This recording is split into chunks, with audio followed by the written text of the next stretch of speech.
I know I said I wasn't going to talk about the Asbury Revival, but this needs to be said. This quote-unquote revival is no longer genuine. And it's disappointing.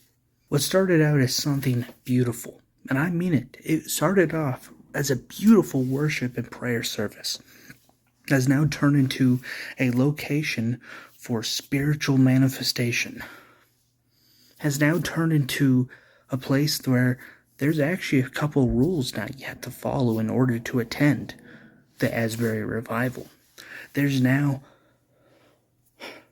this hyper charismatic, hypersensitive atmosphere there, and it's just disappointing. It is so disappointing. One of the rules that you have to now follow in order to attend, you have to be 25 or younger. They will not allow you to even go to the revival if you're over 25. That's not a revival. They are now casting out demons at this revival.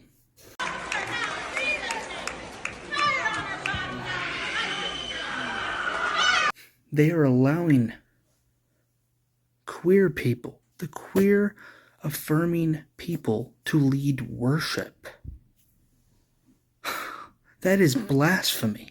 And then there is also now supposable healings going on. There's a video I'm about to show you of a guy that's being forced out of his wheelchair.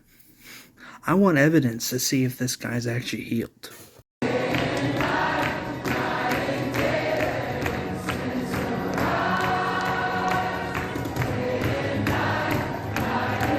And when I say that this was a beautiful thing, I really mean it. This was beautiful. And they've wrecked it. They've ruined it. They've turned it into something terrible. Also, the reason why I now know that this is not a genuine revival, it is because information has come out that this was planned weeks in advance.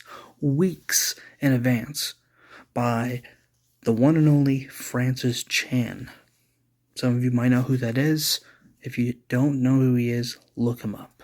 Revival is about repentance. It is about when a group of people come together and they humbly get down on their hands and their knees. They cry out, Jesus, I need you. Jesus, I need you. I'm sorry. That's what revival is. This is no longer a revival. It's now a spiritual network. All I know is that I'm praying. I am praying right now for a genuine move of God in that place. For now, I am just disappointed. I am disappointed that it turned into such a mess. And you should be disappointed too if you are a true follower of Christ. I want to leave this off with saying, I do believe in the spiritual gifts. I believe in the supernatural.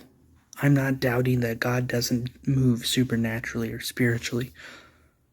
I'm just disappointed that what started out as a genuine revival has turned into another Bethel movement, another Hillsong elevation movement, another hyper-charismatic mess of goobly glock. It's disappointing. So disappointing.